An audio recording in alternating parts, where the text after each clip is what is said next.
Zdravím všechny, tady Azar a dneska se podíváme na pokračování jedné populární hry o cestování časem. Když se v roce 2011 vysílal seriál podle původní hry, po pár dílech mě zaujal natolik, že jsem se rozhodl ho odložit a počkat si, až bude hra přeložená, abych si to vychutnal v původní verzi. Tenkrát to byly asi dlouhé 2 roky, než vyšel amatérský překlad, ale pak jsem se ponořil do příběhu Okabe Rentarova, japonského studenta, který si hraje na šíleného vědce v bílém plášti, aby se jednoho dne zapletl do skutečného spiknutí a jeho jedinou nadějí se stala mikrovlnka, kterou sestrojil a která umí posílat zprávy do minulosti. A s pomocí které se jemu a jeho přátelům nakonec podaří všechno zachránit. A nebo také ne, to už záleží na vás, jako hráči. Pokud jste fanoušci Steins Gate jako já,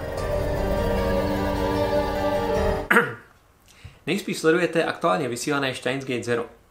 Já jsem se rozhodl rovnou sáhnout po hře a stálo za to? Pojďme se na to podívat. Příběh původního Steins Gate začal jako komedie a postupně temněl, jak se Okabe snažil zpátky a zpátky vracet v čase, ale vždycky se něco zvrtlo a zdálo se nemožné zvrátit osud. Steins Gate Zero navazuje právě na takový konec, kdy Maki se zemře a on už po těch měsících strávených v té časové smyčce odmítne se vrátit zpátky a místo toho se rozhodne na všechno zapomenout. Okabe tedy pověsí bílý plášť na hřebík, chodí k psychologovi a snaží se žít normální život. Alespoň do té doby, než na konferenci potká doktora Leskinena z americké univerzity, kde studovala Makise, který spolu se svou kolegyní Maho představí světu umělou inteligenci vytvořenou z lidských vzpomínek. A co čert nechtěl, mají i umělou inteligenci podle vzpomínek Makise Kurisu.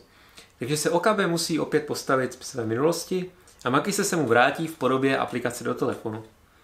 Netrvá to dlouho a vrátí se i velké spiknutí, které chce znalosti Makise zneužít. A dobrodružství může začít. Byl jsem zvědavý, jestli se tvůrcům podaří vystoupit ze stínu úspěšného prvního dílu a přijít s vlastním příběhem a novými nápady. A musím říct, že nápad s umělou inteligencí podle vzpomínek se mi opravdu zalíbil a pozdější scény mezi virtuální Makise a Okabem patří mezi ty nejlepší ze hry. Něco podobného jako Okabe navíc zažívá i Maho, pro kterou byla Kurisu její vzor a její nejlepší a možná jediná kamarádka. Oba se tak svým způsobem k virtuální Makise upínají, zatímco Makise se snaží dát Maho s Okabem dohromady. Ale na to všechno bohužel není nikdy doopravdy čas. Například nikdy neuvidíme po úvodní konferenci tu druhou umělou inteligenci vytvořenou podle Maho. Není tam scéna, kdyby si Maho povídala sama se sebou nebo s Okabem nebo z Makise. Proč? Steins Gate Zero svým začátkem i koncem navazuje na původní hru. A i když začíná docela jinak, ke konci už se začíná vracet do starých známých kolejí. Zvraty se vrší jeden na druhý, stávají se čím dál tím absurdnější a mám pocit, že ani sami autoři v tom nemají úplně jasno. Například pokud jste pochopili, co byl zač ten fanatik na tom parkovišti, kde se vzal a proč tam byl, tak mi to prosím napište do komentářů, pokud máte nějaký nápad. Já jsem úplně proto nenašel vysvětlení, kromě toho, že zrovna tam potřebovali nějaký zvrat. A myslím, že ani potom nikde to v tom příběhu není zmíněné, jako co to bylo zač. Pokud vás něco napadá, tak budu rád za informaci. Samotný konec hry pak přichází náhle a možná budete mít podobně jako na začátku problém to prožít, protože Okabe si pošle zprávu do minulosti a jsou titulky. Není tam vyloženě řečeno, co se díky tomu stalo v tom původním příběhu, to si musíte pamatovat, nebo vygooglovat. A nemůžu se zbavit dojmu, že by bylo lepší, kdyby Zero bylo spíš alternativní verze a ne nutně se snažilo navazovat ve všem na ten původní děj. A nebo kdyby to byl úplně nezávislý příběh, protože rozhodně tam je hodně zajímavých věcí, ale ke konci mi přišlo, že to je spíš na škodu, že to navazuje tolik moc. Co si budeme povídat, i příběh původní hry byl trošku překombinovaný. Co ale opravdu stálo za to byly postavy.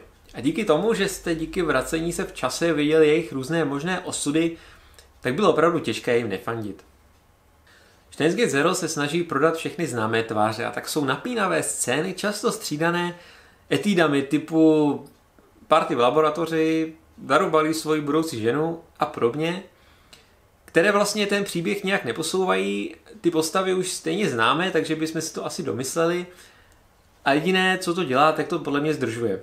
Že ta hra by klidně mohla mít až poloviční délku, kdyby tam nebylo tolik toho natahování, což mě trochu zamrzelo. Z nových postav mě nejvíc zaujala zmíněná Hyajo Maho, bývalá kolegyně Makise, která tak nějak pořád žije ve stínu své nejlepší kamarádky. V příběhu má podobnou roli, jakou měla Makise v původní hře, je to ta opravdická vědkyně do Okabeho týmu.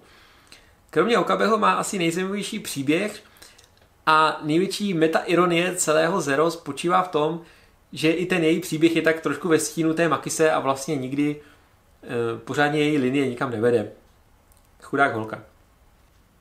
Stojí tedy Steins Gate Zero za zahrání? Pokud původní příběh neznáte, podívejte se nejdřív na seriál, anebo si zahrajte původní hru. A pokud se vám bude líbit, tak Steins Gate Zero hru můžu doporučit, akorát nečekejte stejný zážitek. A teď, jestli mě omluvíte,